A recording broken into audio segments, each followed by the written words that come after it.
Welcome to the Institute of Philosophy and Technology. It is indeed a great honor for our institute and our panel of researchers, fellows, and scholars to have you in this philosophy discussion about artificial intelligence, language, and cognition. And I would like to thank also our audience for their patience and enthusiastically joined our event today. There are too many people here. Professor Chomsky is an eminent philosopher, linguist, and political activist, MIT Professor Emeritus and Laureate Professor at the University of Arizona, author of more than 100 books, and he's one of the most important intellectuals and thinkers of our time. Due to his remarkable contribution in modern linguistics, philosophy, and his active role as a social critic. Professor Chomsky, I must admit that since my work is on Plotinus philosophy, I am tempted to ask you about some Neoplatonic elements of your philosophy and the Cambridge Neoplatonist, but I will remain focused on our topic today. And I know that my question sounds generic, but I would like to ask you if you see any implications of the rapid developments of artificial intelligence on the growth of human language faculty. You have expressed your skepticism about new trends of AI, mainly on advanced statistics and big data. And my question is to what extent the growth of the human language capacity, particularly the state of the language, of the knowledge of language, might be affected by the rapid development of AI? Well, the quick answer is not at all. There's no connection. And there's a very simple reason for it. The approaches that are being used, the large language models being based on deep learning approaches, are designed in such a way that in principle, they can tell us nothing about language or cognition. In fact, they are designed in such a way that the better they work, the deeper are their inadequacies. And there's a very simple reason for that. I can explain with an analogy. We're all familiar with the periodic table of elements. Suppose somebody comes along with a better periodic table. It includes all the elements that exist, all the ones that can possibly exist, and all the ones that cannot possibly exist. And it makes no distinction among them. So it doesn't distinguish between what can be an element and what can't be an element. By definition, this system is telling us nothing about elements. Now let's turn to the large language models, say GPT-3 or anyone else you like. What they do is scan an astronomical amount of data, find some regularities, and string together things that conform to those regularities. It'll work exactly as well for impossible languages as for possible ones. Put together any text like of astronomical size with completely random properties or properties that are designed to violate the rules of language. The GPT-3 will do fine. Doesn't make any distinction. So by definition, it's telling us, cannot tell us. It's not that it doesn't, but it cannot tell us anything about language or cognition. It's whatever its use is, you can ask, but it just simply has no relation to any question having to do with science or philosophy. It simply, basically, it's high-tech plagiarism, and it'll do the same plagiarism with impossible languages. And again, the better it gets, the worse it is, because the better it gets, add another trillion parameters, double the number of terabytes you're using, it'll do better on impossible languages. So it's worse. And it's an irremediable problem. There's a lot of critique of these systems, huge literature. In fact, showing things they get wrong about language. Well, that's interesting, but that can be overcome by expanding the system. But you can't do anything about the fact that in principle it cannot work. So what you can ask about these systems is, do they have any utility, any engineering advantages? There are AI systems that do that. In fact, I'm using one right now. Since I don't hear very well, I'm reading transcriptions. Well, the transcriptions are produced by something like large language models. So that's a useful application, but it's of absolutely no scientific interest. Doesn't tell me anything about how humans hear or perceive or anything else. Thank you very much. And you mentioned actually the GPT and this new OpenAI systems. And there is a question about that from Professor Doukakis at the Ioanna University. And he would like to ask you about this issue because of his research interest. Welcome, Spyros. Thank you, Professor Chomsky, for the very inspiring answer. Let me take you through the field of education from primary school to university in order to discuss the role of artificial intelligence and other technologies in enhancing and achieving learning. Recently, we saw an article published by an academic in the ChatGPT.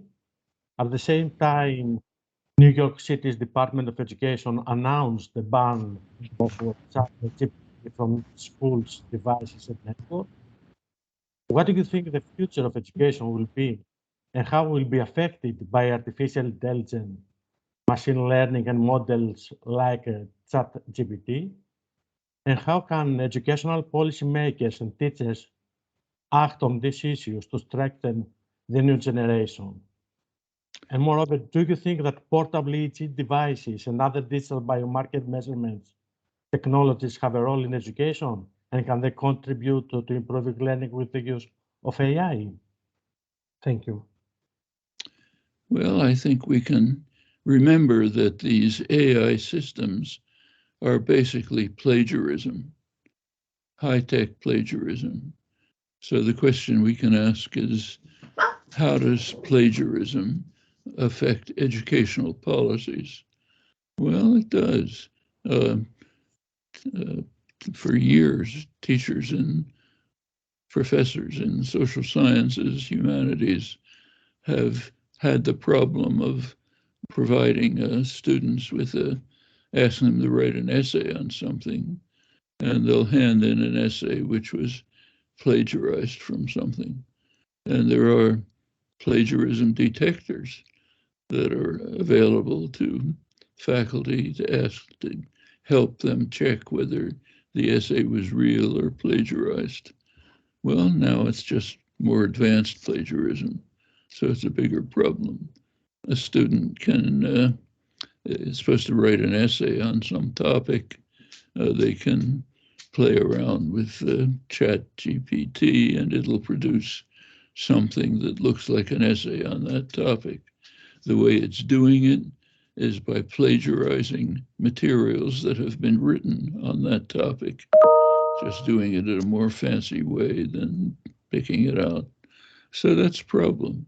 And I think that's why there are now efforts, you saw the New York Times article, to ban the devices for students, or to find other, maybe require that students hand in essays by handwriting, or redevise the notion of essay so that you can tell if there's an individual element in it. Takes a little work, but can be done. What do you know? And basically, these are just impediments to education. They have no educational function. They're impediments to proper education.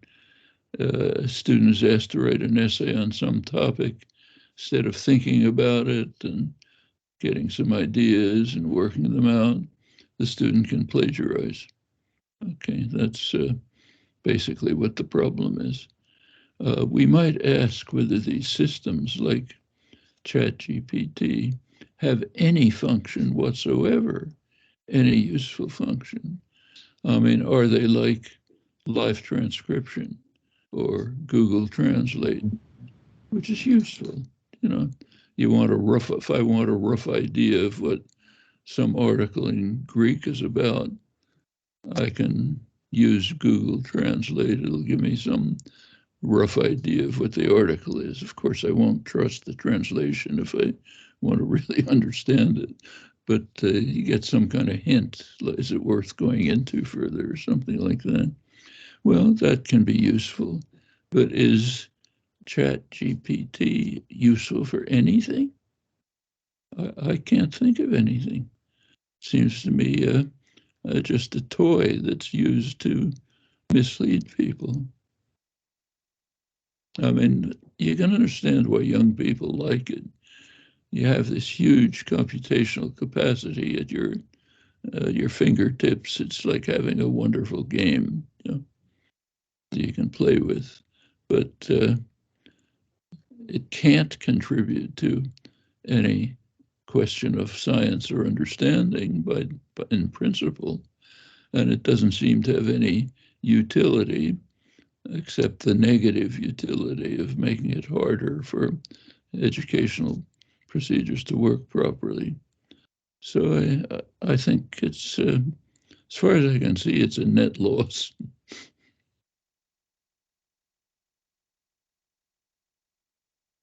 Thank you very much.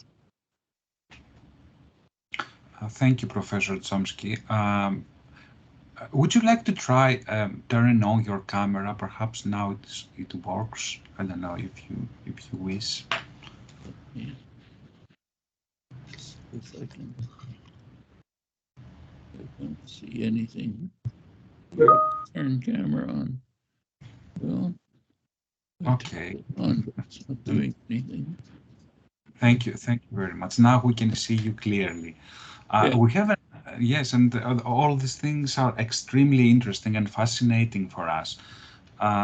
There is a question from our partner at London, Petros Lafazanidis, who would like to ask you about cognition and the role of cognition. Hello, Petro, from Athens. Hello, Professor. An honor to talk to you. So I had a few questions, and I think they kind of been answered. So I was wondering whether I could change it a little bit, and still about cognition. So, what is your current view of cognitive sciences as a field? And in a past interview, you have mentioned that it is almost a before Galileo stage. I'm wondering whether this view has changed and whether you're finding something that is some ideas or some people that you find interesting and promising. In contemporary cognitive science? That's right, yes. There's a lot of quite interesting work. So, for example, in one of the recent issues of the journal Cognitive Psychology, there's a joint paper by Stan Dehane of the Collège de France and a number of others, in which they investigate proto-human symbolism, the use of from archaeological artifacts. They study the geometrical objects that were used a couple 100,000 years ago. And it turns out there are interesting regularities. They have a nice theory that explains them and suggests and have some with contemporary studies of humans looking at these things, what parts of the brain are involved. And I think they kind of overstate the evidence, but the results are, I think, to show that proto-humans, before modern humans, had some form of decoration. Decoration isn't art. There's a distinguish between them. So if you look at a painting in the museum, a painting of Madonna by Raphael, there's a lot of decoration around the painting, but the decoration is very different from the painting. The painting evokes thought, understanding, exploration, and so on. The decoration around the painting just makes it, it's interesting. It's nice that it's there. It's better than a blank space, but it doesn't have the effect of the painting. And art historians have made this distinction and discussed it, in fact, Gombrich and others. And I think what Dehaene and his group are finding is that prior to the appearance of modern humans, there was a sense of decoration, ways of organizing geometrical shapes. I can't draw them here, but like an angle or something, or a line, a chip on a bone, and doing them in ways which amount to decoration. Chimpanzees, they show, can't do this, which is kind of interesting. So there was something in early modern human, before modern humans, that had already developed some conception of decoration that is not, that other primates don't have, and that may be some kind of precursor to the cognitive capacities that humans later developed, although they also show that different brain areas are involved. Well, I just take that as one example because I happened to read it a couple of days ago. But there's, if you look through the cognitive science literature, there you find things of interest. Some of them are, it's very hard to, the main topics that are studied in cognitive science seriously are vision and language. In fact, Jerry Fodor once said as a sort of a joke that cognitive science equals vision and language. Well, those are the two topics you can study in some depth. And there is interesting work, but, and there's a very striking difference between the way they're studied. In the case of vision, human vision, we know quite a lot about it, the neurophysiology of it and so on. A great deal is understood.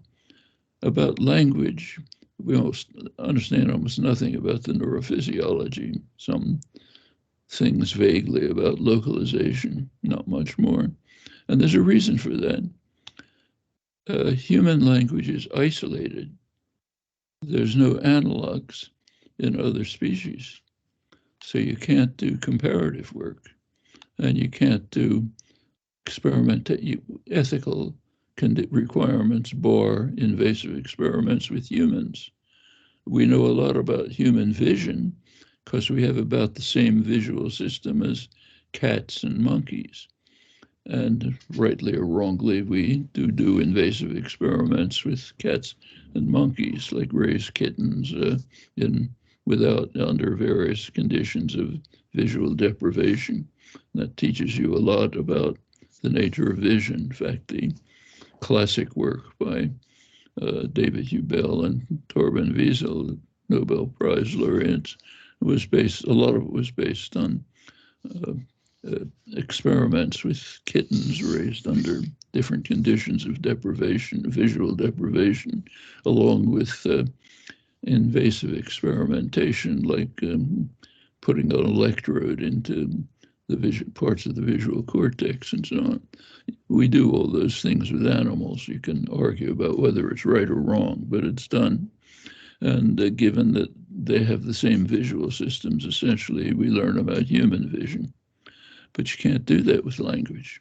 There are no other organisms. It's totally isolated. There's no analogous systems anywhere. And we don't permit the obvious experimentation with infants, like raise infants under different conditions. We're not going to do that. So therefore, to try to discover the neurophysiology of language is a very difficult task. There are some ways to do it with non-invasive techniques, recording of the scalp, fMRI, things which give you an indication of something that's going on in the brain.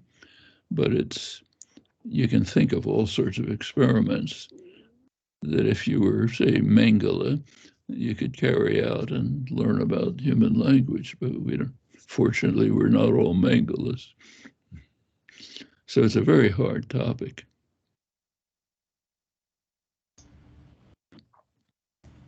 Thank you very much. Thank you, Professor Chomsky. Are really exciting, all these things. And one of our fellows, Christos Yonas, who is now in Sweden, would like to ask a question now. So, Christo, would you like to ask Professor Chomsky?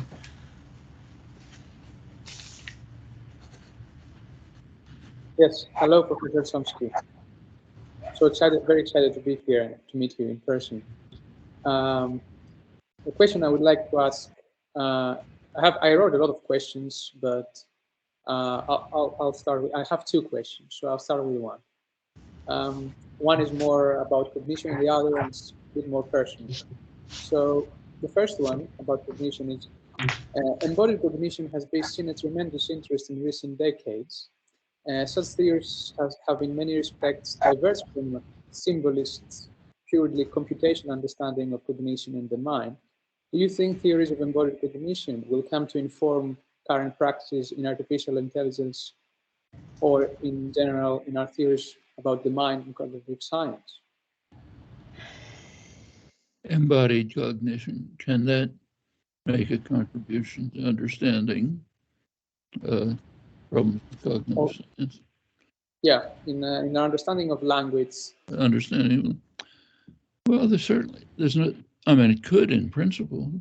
Undoubtedly, our use of language involves more than just what's above the neck, Other things are going, and when we're communicating, we're doing it, we're involved, all sorts of things are involved, our emotional state, the way we present ourselves with gestures, a lot of things are happening in our body that are not just brain activities that are involved in the use of, certainly in the use of language, acquisition of language and so on. So in principle, yes, it's possible. Then we have to look and see, well, when the work is done, what do we learn? It's not easy to find much, in my opinion, but it's certainly a field that it's sensible to investigate. Okay, and do you think, would you say that, would it be conceivable that embodied cognition could also inform our current artificial intelligence models in the future, or our ability to understand intelligence and model intelligence? Great, yeah, thank you. Well, the goals of artificial intelligence are to try to find out how a human being or some other form of intelligence can function in the complex world.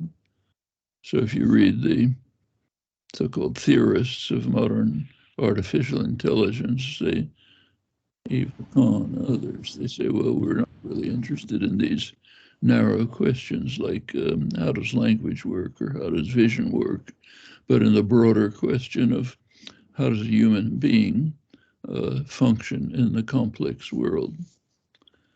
Well, that's a typical too many variables question. I mean, there's a reason why scientists don't, if they want to study the laws of motion, they don't take astronomical numbers of videotapes of leaves blowing in the wind. Yes, that's an interesting question, how do leaves blow in the wind? But you're not going to find out the laws of motion that way. I mean, you may get some statistical approximation to something that's going on and find regularities, but it's not the way scientists studied the laws of motion. So you mentioned Galileo. How did Galileo study the laws of motion? With thought experiments. He didn't do the experiments. Most of the experiments he describes couldn't have possibly done. Think it through. And sometimes you can do an actual experiment based on what you've thought through. But in any experiment is a radical idealization. Just any experiment you do in a chemistry lab or anywhere else is radically abstracting from the complexity of life and experience. And there's a good reason for that. If you want to find out the basic principles by which the world works, there's no point at looking at things that are happening in the world. Just too many variables involved. So what you do in experimentation, thought experiments, is try to select the things that you think are important and throw out everything else. That's radical abstraction. And thought experiments go on right until today. Like take the major achievements of 20th century science, Einstein's relativity theory, quantum theory. A lot of it is just based on thought experiments. Like relativity theory was based on Einstein's asking, what would the world look like if you're traveling at the speed of light? Well, he wasn't traveling at the speed of light, but you could think through what would happen, what time would be like, and so on if you were. Or take the famous Schrödinger experiment with is the cat alive or dead, depending on how you're looking at a particle moving through a screen. I don't know if anyone was actually bothered with the experiment, but the whole discussion, debate, and development of it was based on a thought experiment. So we carry out thought experiments today too. Sometimes you can carry out real experiments, but they're all radical abstractions. Well, the kind of approach in artificial intelligence which says we're not interested in these special systems that have their own rules. We want to deal with the whole matter of how humans navigate in a complex world. How are you and I doing what we're doing now? I don't think anything's going to be discovered that way. Just as nothing would be discovered about the physical laws if we just took the world as it is and didn't abstract radically from it. So my guess is that the progress of artificial intelligence will be to study specific systems that we can isolate, abstract. When you're studying, say, vision again, go back to Hubel and Weasel. When they were carrying out their experiments, they didn't study how a cat develops, how a kitten develops. They imposed sharp restrictions, like a kitten which is exposed only to straight lines, to horizontal lines. Let's say, what happens to the visual system then? A very radical abstraction from experience. And then you can learn something. If you just said, let's take a kitten and take all the environment around it and let's see what happens in the brain, you'd find nothing. There's just too many things going on. And I think that's ideal for artificial intelligence, that, well, in principle, something might happen. It doesn't look like a very sensible way to discover the nature of what's going on. Thank you very much. So I would like to just ask one more question, which is what would you advise a young student looking for purpose and aspiring to grow their understanding and intellect to its fullest potential? Well, I think it's, we have from infancy a kind of a natural inclination to inquire, to understand, to find explanations. Anyone who deals with young children, say a parent, knows that the child is driving you crazy by asking questions. Why does this happen this way? Why does it happen that way? You try to shut them up after a while because it's too annoying. Children just want to make sense of the world, want to understand how things are working. Every human society that we know anything about has asked similar questions. What's going on with these objects up in the sky? How was human life created? It's done with myth, with religion. In more sophisticated ways, it becomes science. So I think for a student, a young person, follow your natural instinct of trying to understand.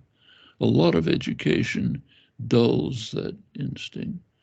A lot of education is designed so as to prevent people from doing it, like the dominant educational practice in the United States. I don't know about Greece, but in the last 20 or 30 years has been the principle of teaching to test.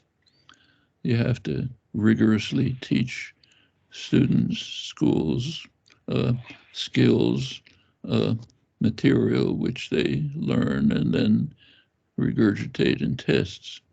Absolutely the worst form of possible education. It was ridiculed during the Enlightenment centuries ago. Was described as the model they used is pouring water into a vessel and then letting some of it come out. The worst possible form of education. We've all had experiences with that, I'm sure. I'm sure you have. You have to take a certain course. You're not interested in it, but you have to get a good mark. So a week before the exam, you study hard and learn a lot of stuff and answer the questions in the exam. You get a good mark, and 2 weeks later, you forgot what the course was about. We've all had that experience. In fact, a lot of education is like that, the worst possible way. The right way is for education to stimulate and encourage the natural inclinations to understand, inquire, create, and so on. This is just instinctive to us. So encourage and stimulate it. It's you don't get good metrics that way. You don't get numbers that tell you how well the student is doing.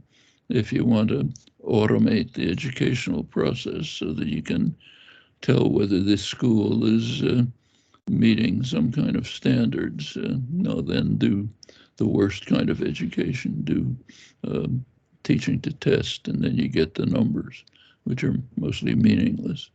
But the stimulation and that's real education. I remember, for example, myself, one of the best professors I had in graduate school, mathematics professor. He'd come in. He would come into class. There was something we were supposed to read and study. He'd come into class and write something on the blackboard. Those days they had blackboards and chalk. He'd write something on the blackboard and say, "Is this a theorem?" And then the rest of the class would be devoted to trying to figure out if that's a theorem or not. It wasn't, I mean, he would intervene, there was some direction and shaping, but basically it was students seeking ways to determine whether this statement is or isn't a theorem. How would you go about it? That's education. That happened to be graduate school, but you can do it in kindergarten. There are very good science courses, programs, which try to to stimulate such understanding. So here's one that's used now in better schools. You take kindergarten children and give each child a shell, and on the shell put some objects like a button, a stone, a seed, a bunch of other things. And then you have a question. Which of these things is going to grow? That's the question. Then the children have what they call a scientific conference in which they try to figure out things they could do to determine which one could grow, and the various ideas are proposed, and then they try them, and teacher kind of shapes it a little bit, but mainly they're studying. Finally, they figure out with experiments that it's the seed that grows. When they have gotten to that point, each child is given a microscope. Teacher splits the seed open. They look inside and see what is causing the seed to grow. They're excited, interested, and so on. They learn something. Well, that's education. Take another example from, I think this is around middle school. In the town where I live, there's a section of a very poor section, mostly immigrants, Mexican immigrants, very low educational level. Parents barely speak English often. Kids go to school. Schools are underfunded.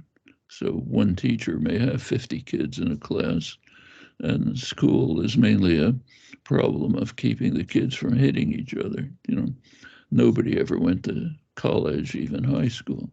Well, a couple of teachers and some university faculty decided to run an experimental program.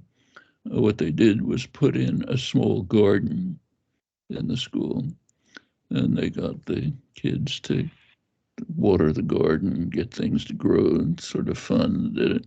Then they brought in a fish tank, and they began to study how the excrement from the fish tank can be used to fertilize the garden.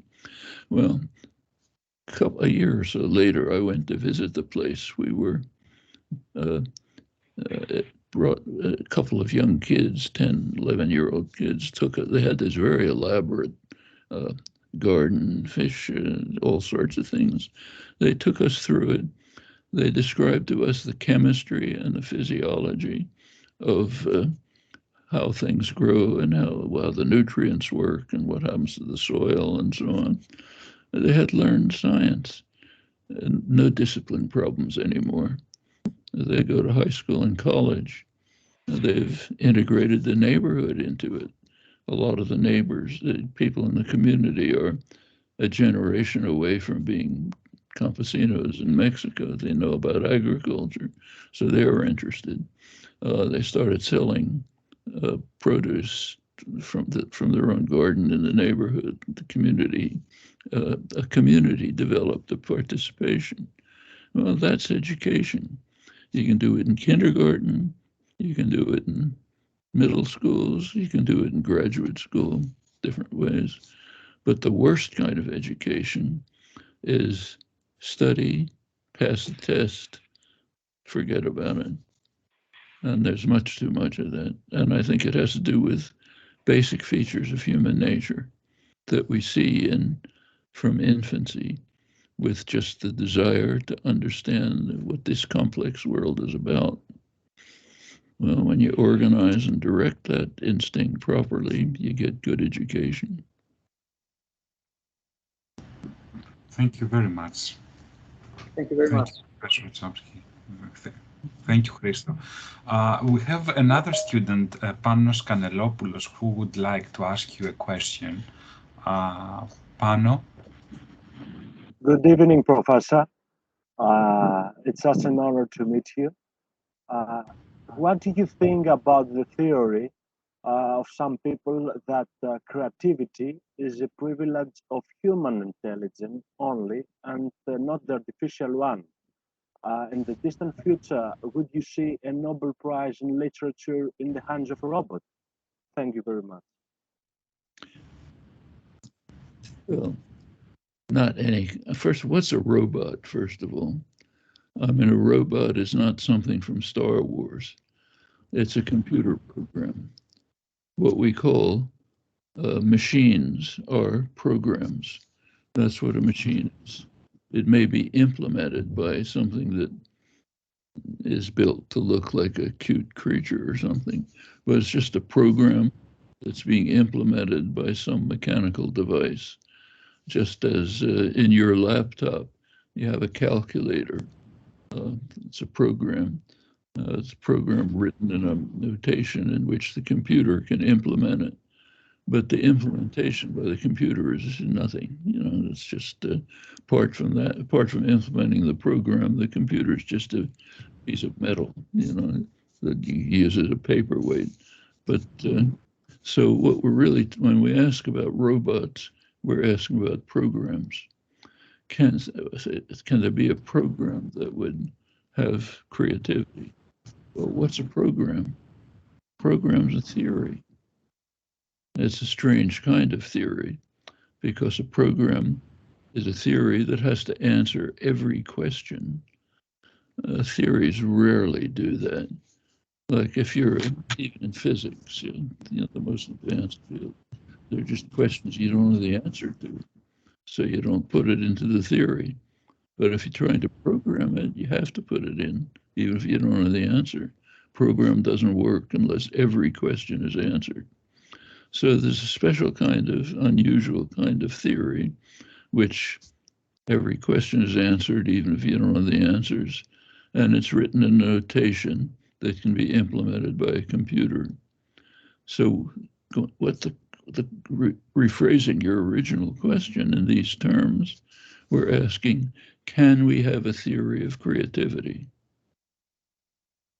Well, in principle, we could, but we haven't a clue how to proceed. Nobody knows anything about it. So if somebody can figure out what creativity is and develop a theory about it, then you could implement it, and you could rewrite that theory in a notation which some physical object could implement.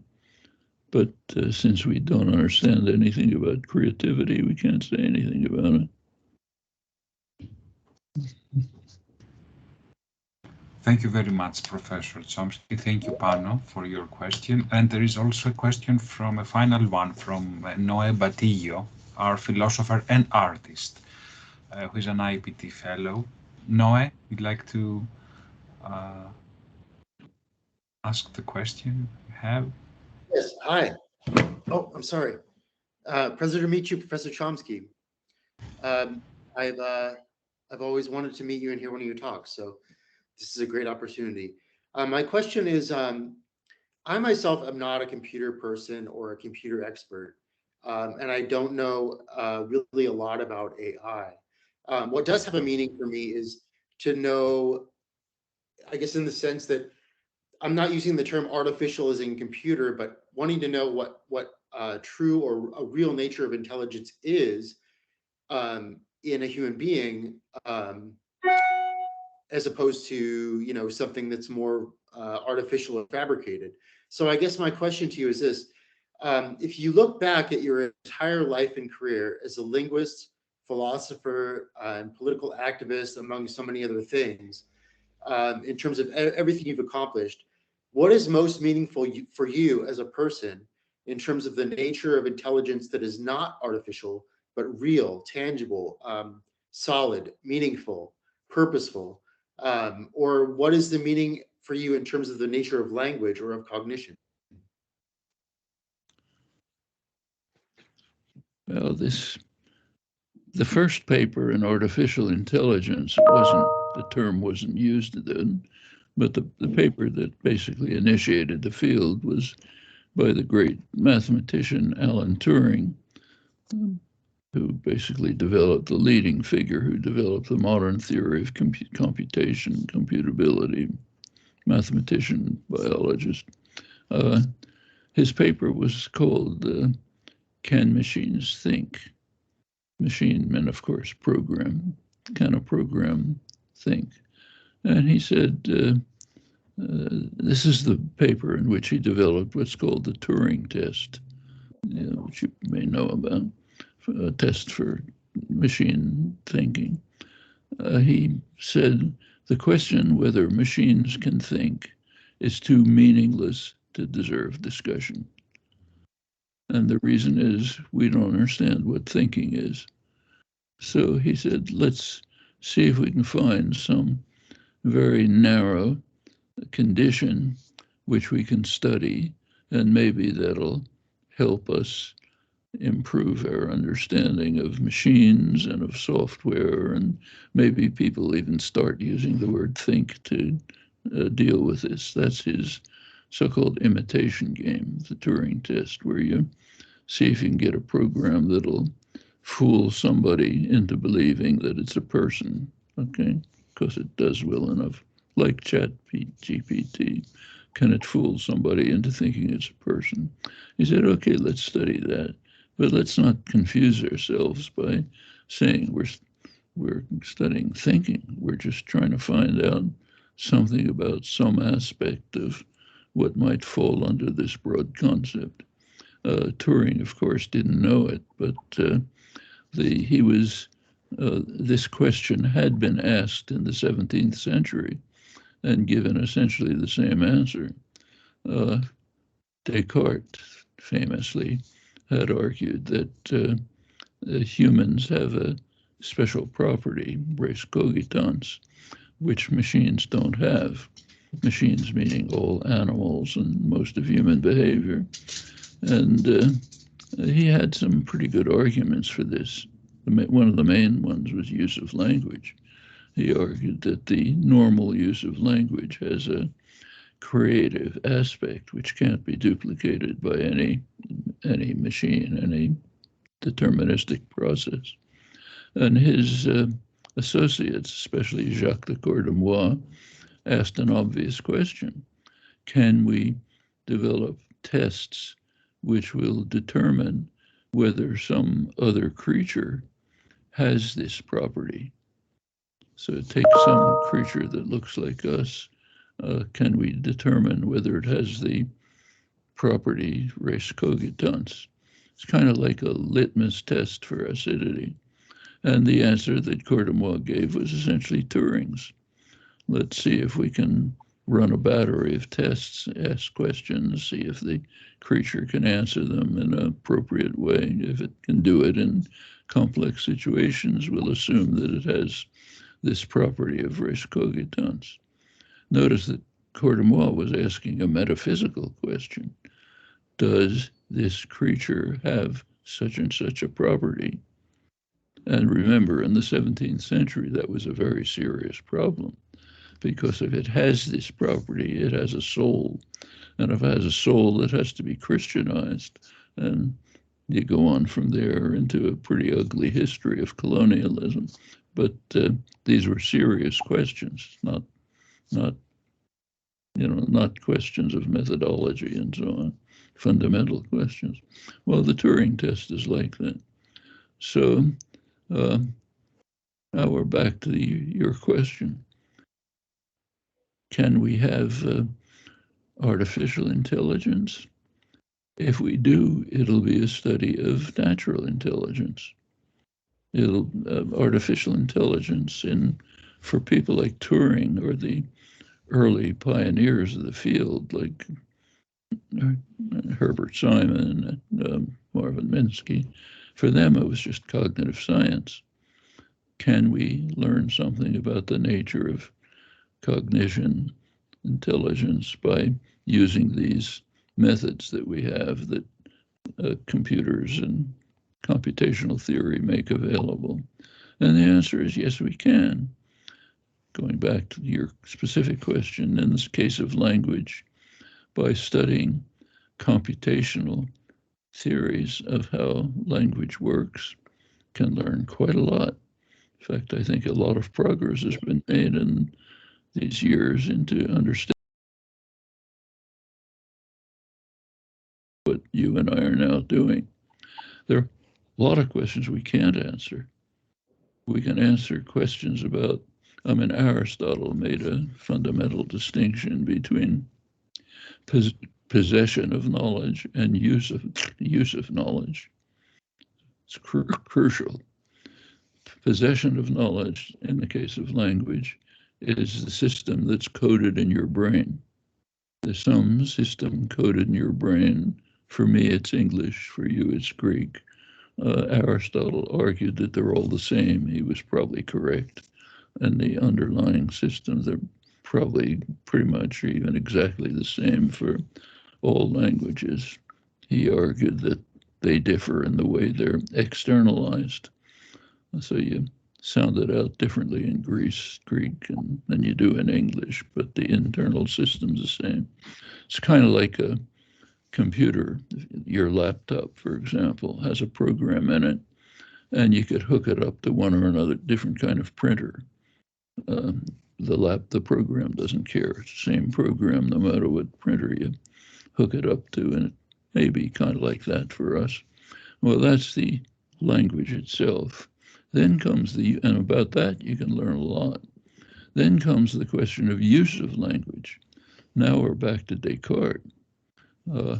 How can it be that we can use language appropriately in situations, construct infinitely many thoughts, express them in linguistic form, and we can do it in ways which are appropriate to situations, but not caused by the situations? Well, that's the basic property that led Descartes to establish the second substance, res cogitans, some substance independent of mechanism, which humans have that enable this to go on. Well, about that we understand nothing at all. There's nothing understood about how you and I decide to produce particular thoughts on explicit occasions, and decide how to formulate these thoughts and try to convey them to others. I may go back to the 17th century. These questions were regarded as some of the most important and amazing questions that arise. Galileo, for example, was awed and amazed by the fact that humans can somehow create infinitely many thoughts, and with just a finite number of symbols can construct infinitely many thoughts, and can even find ways to convey these thoughts to others, so that others who have no access to our minds can understand what's going on in our minds. He regarded this as one of the most amazing facts in the universe, and this was not uncommon. You go to the Port Royal monastery, Jansenite monastery, Pascal, Arnaud, and others, same ideas. And their awe and amazement is quite justified. Galileo, for example, regarded the alphabet as the most amazing, spectacular human invention because it could capture this astonishing capacity. Well, let's go a couple of centuries later to where we are now. We can still stare at it with awe and amazement, but can't say anything about it. We don't know anything about use of language. We have almost nothing to say. How do you pick out a particular thought from the infinite number of thoughts that's available to you from the system that's coded in your brain? Zero understanding. We don't even. I suspect the question is probably beyond the range of human intelligence. But in any event, you can stare at it, but can't answer it. On the other hand, if you ask, what is the character of that infinite set of thoughts that you have coded in your brain, you can say quite a lot about it. What are the possible systems of thought, non-possible ones? How are they constructed? A lot to say about that. How are they used? Blank wall. It's a more complex question of an even simpler one. How do I decide whether to lift my finger? Can't say anything about that either. That's, scientists will tell you it's determined by the laws of physics, but they have nothing to say about it. So that's just an article of faith, Thank you. Thank you very much. Thank you, Noah, very much for your question. Professor Chomsky, we are running out of time, but since you mentioned Aristotle and you mentioned some key moments in the history of philosophy and science, can you tell a few words about Cadworth and his influence in your theory and your philosophical background? Well, like a lot of things, it was sort of the other way around. I had arrived at various ideas. I started studying the early. I should know that I studied philosophy at the best places, Harvard University and so on, but you never studied the history. It just was considered irrelevant. Don't need that old-fashioned stuff.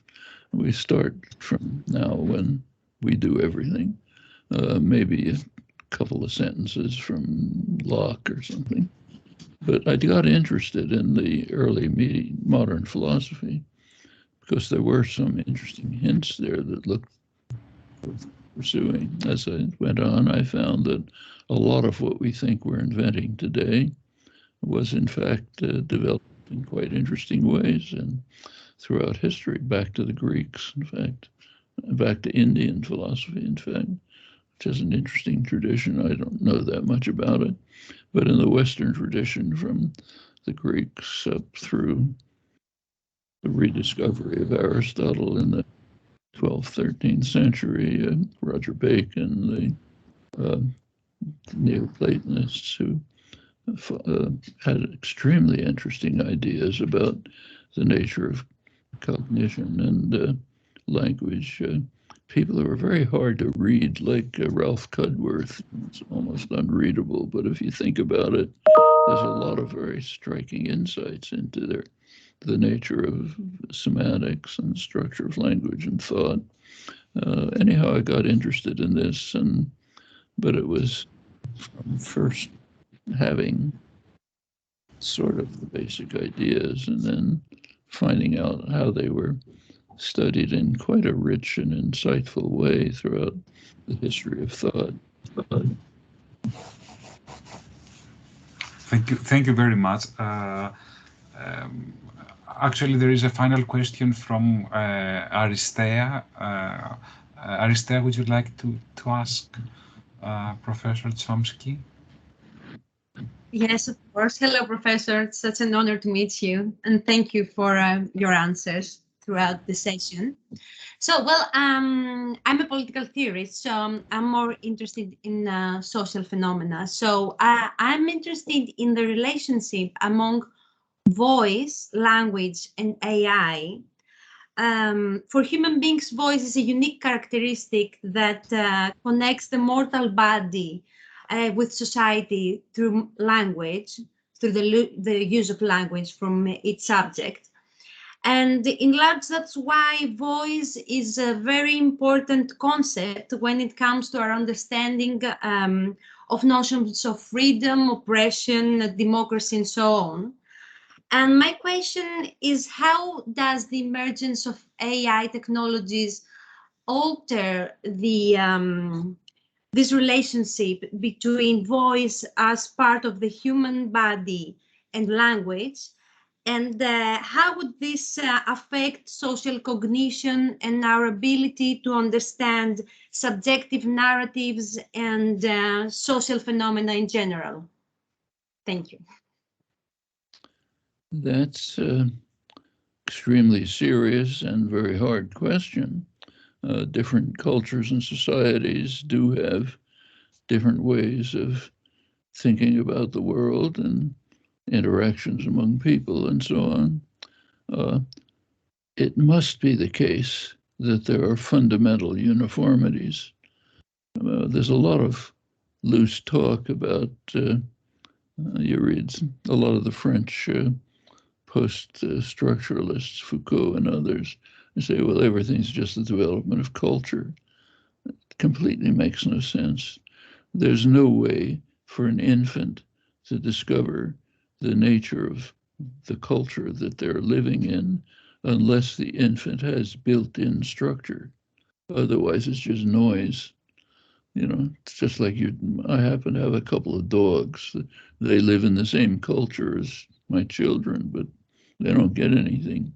You have to have something inside you fixed that's determining that this is part of the culture and this is just noise. And this is something I pick up and that's something I put aside. So there's got to be a common fundamental human nature that manifests itself in various societies and cultures. And I think one of the really interesting things is to try to find out what that fixed internal nature is that enables us even to become part of a culture, which a human infant can do and its pet dog can't do, or its pet chimpanzee. It's just noise. They have their own societies, but not ours, because they have a different nature. So those are all questions that can be studied, and you could learn something about them. But one of the first things to do is to liberate oneself from the postmodern conventions about relativism. They make absolutely no sense, and you're not going to get anywhere by pursuing them. That doesn't mean we shouldn't be interested in the differences of culture. Of course we should be, just as a linguist is interested in the differences between Greek and English, but understanding that fundamentally we're the same. The language is the same, they have to be. And I think pretty much the same is true of cultures. Can artificial intelligence contribute anything to this?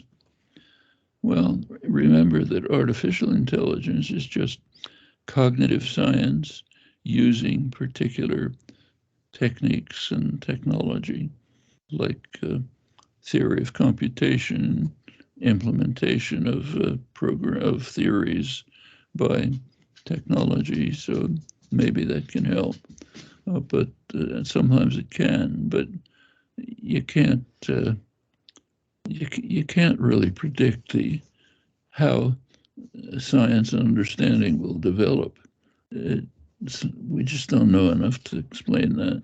So, I mean, there are cases where contemporary artificial intelligence, these brute force methods, have contributed to science. So one of the hard problems of biology is the problem of what's called protein folding. How do proteins, the cells, the DNA gives instructions for producing proteins, and then they take a particular shape. How what happens? Well, by studying, huge numbers of cases, artificial intelligence methods were able to give some insight that helped scientists discover how proteins are folding. That's fine. That's a very good use of it. But maybe something will happen in these domains. But how can you predict?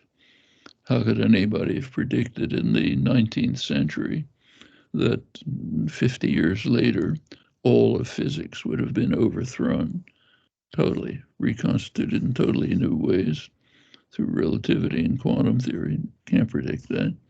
And we can't predict what the next century will bring. Maybe some uses of computational methods in the study of social systems. It's not impossible.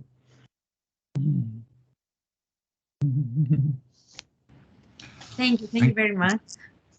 Thank you, Professor Chomsky. We run out of time, and we are deeply thankful and grateful to your answers today, that you shared your wisdom with us. And I know there might be various questions from the audience, but it was not possible. I'm really thankful to our audience, and particularly the panel that today prepared the questions for you. And above all, I would like to thank you for giving us this privilege to be with us here in Athens, Greece, and meet you in person and understand better your thought, not only about your philosophy of language, but also your philosophy of life and your understanding of life. Thank you very much. We are really grateful to you. Thank you, Professor Chomsky. Pleased to be with you. Thank you very much. Thank you all. Thank you all for your patience. Thank you all. Thank you. Thank you. Thank you all. Thank you.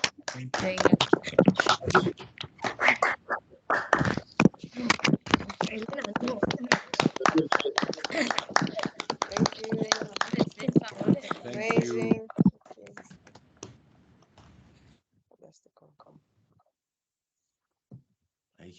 Μίλαγα εγώ και είχες αναμένο το τέτοιο, όχι.